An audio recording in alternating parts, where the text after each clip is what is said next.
Hi everyone, we're going to talk about shipping today. So if you ship large pieces like I do, then you know that shipping is a struggle, especially I think last time I priced a 24 by 48 box to ship something in. It was like $30 a box. It was so expensive. So I didn't ship for years. I do now, and I'm going to show you how I ship. I'm going to show you everything. I'm going to pop up in the corner where I got it and the prices as I edit this video, and hopefully this will help you. So first we're going to talk about this big brick I have here. What in the world is this? This is a brick of corner protectors I got from Uline, and I'm going to link what these are and their price right here. And at the end I'm going to give you a total per unit, so don't feel you have to add this up. These come like this, and you separate them and you build your own corner protectors. So I'll just sit by my TV watching a show I like, and I just build a bag of these. So I have a bag ready. We're gonna move on. Next you need packing tape, and this I don't have the cost on, but I got it at Costco, and I want to say it was like $10 to $12 for this whole pack. So I'm gonna put, and I use like one roll per piece I ship, so I'm just gonna put like $2 for that. All right, next up is this Easy Mask builder's paper, and I get this in the painting section of Home Depot, and I use this both for my workbench, as you see here, so that I can throw it away once in a while, and I also wrap my packages in it, so we'll get to that. Okay, but here's the secret to shipping these big pieces right here. This stuff. So it comes in a lot of sizes. I have like a 12-inch roll, and I have a 24-inch wide roll. This roll here is about $75, I believe. I'm gonna link it here, show the actual price. So I go through about one of these rolls a year. These big rolls, I go through like 4 a year. And when you are buying from Uline, keep in mind that their shipping's kind of expensive. It's about $45 to $50 every time they come to my house. So after that first shipment, I got smart, and I try to buy for like 6 months at a time. So that will cut down your costs. All right, this is all I use to ship, so let's get started.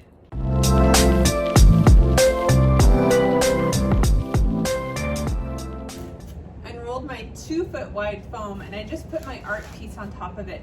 And from that 12-inch wide roll of foam, I just cut 2 pieces, and I'm gonna put that inserted in my piece, just to protect the face really well. Now, if you include hardware, which I did for this example, this is how I do it. So I have my business card and some hardware, and I just like safety belt it in the middle, and I tape it down, if you choose to include it. And we can talk about hardware in a whole different episode, to include it or not include it. There are things to think about when you do that.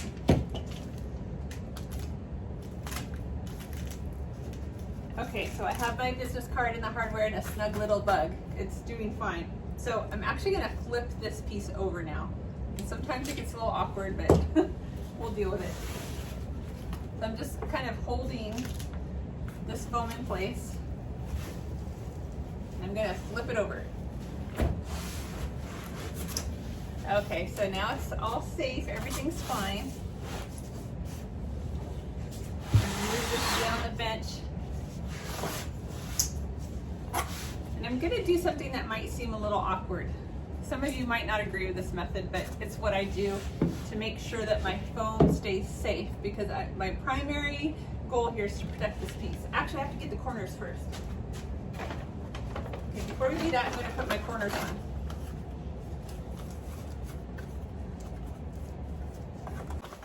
All right, here's the last corner protector. So I always put the nice part on the front and the back side on the back. And when I put these together, I put a tiny little staple in there as I make them, just because they tend to fall apart. And these corner protectors are adjustable. They adjust to 3 sizes. So if you're worried about the width of your frame, they make them so that you can adjust them.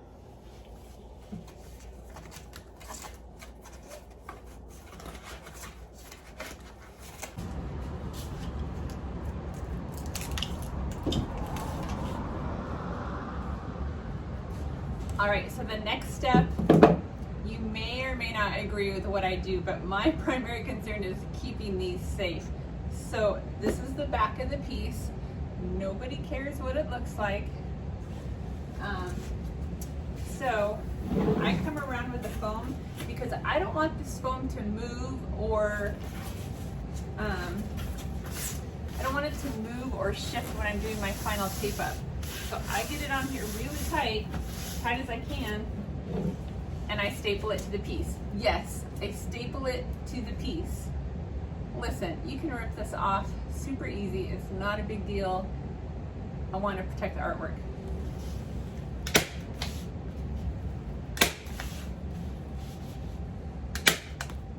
And you can try it without stapling, and trust me, you're going to be looking for your stapler. So, I'm coming back over the top of this,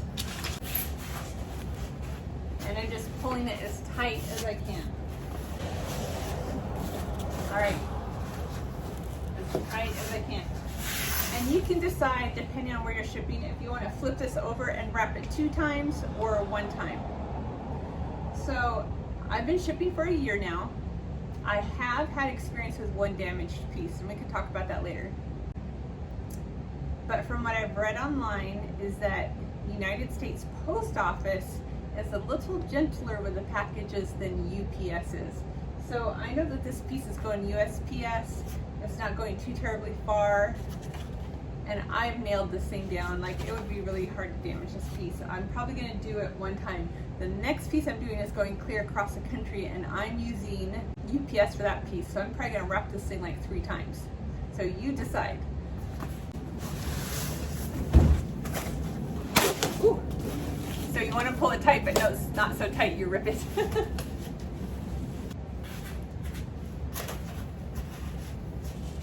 All right, so now I have it good and tight. I'm gonna do just 1 more staple at the very end here, because the rest I'm gonna tape up. But this just basically holds everything in place for me while I do my taping, and I tape a lot. I hold this thing together as tight as a mom holding the baby. All right, so now that I have this staple in here just to kind of hold everything in place for me, it's tape time, and I literally usually use an entire roll of tape. So I factor that into my shipping costs.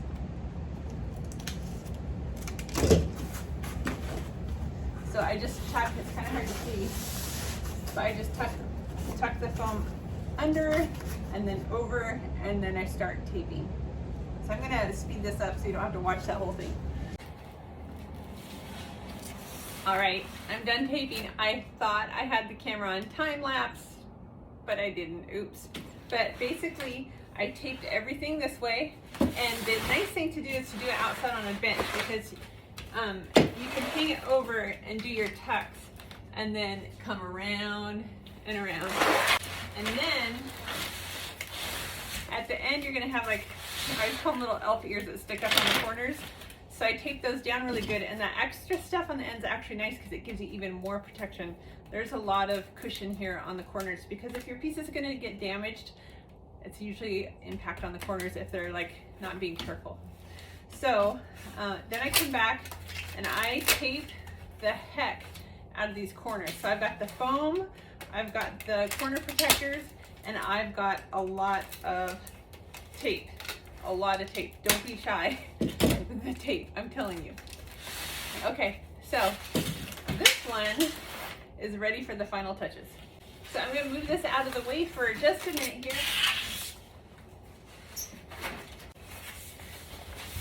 All right, now I'm laying out my paper that I showed you earlier. And I always put a clip here on the end of my bench because it prevents my rolls from rolling off and then rolling down the driveway. Little things you learn as you go. So I'm just gonna bring this baby back, face down, and I'm gonna wrap it just like a present. And I lost my tape, of course. Okay. Back in business.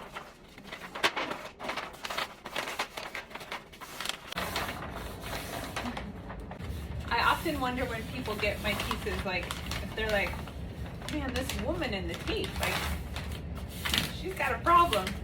I do have a problem. Okay, don't be shy. Do you guys watch Pioneer Woman? Like, she cooks with all the butter and she always has 2 pounds of butter. That's me with the tape.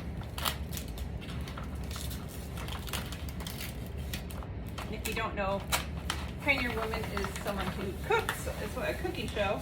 Which, I'm not a big cook, but I like her show for some reason.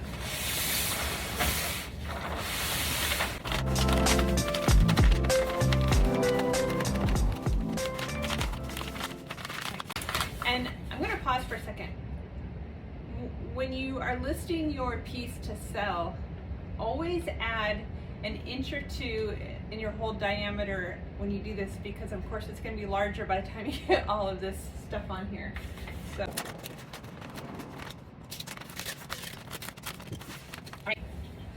so the last thing I want is for this paper to come undone, you know, when it's out in transit. So guess what? More tape. I'm just going to hang it off the corner. And again, really protect your corners, so I always tape high first.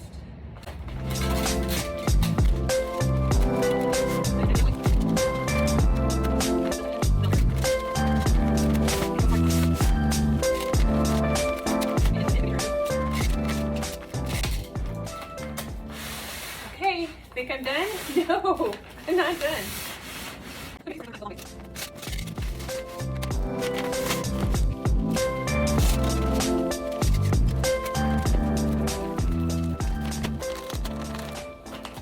All right, look, I have some tape left on this roll. Usually I don't. I should maybe put more on. I think everything's good. So this one's ready for the label.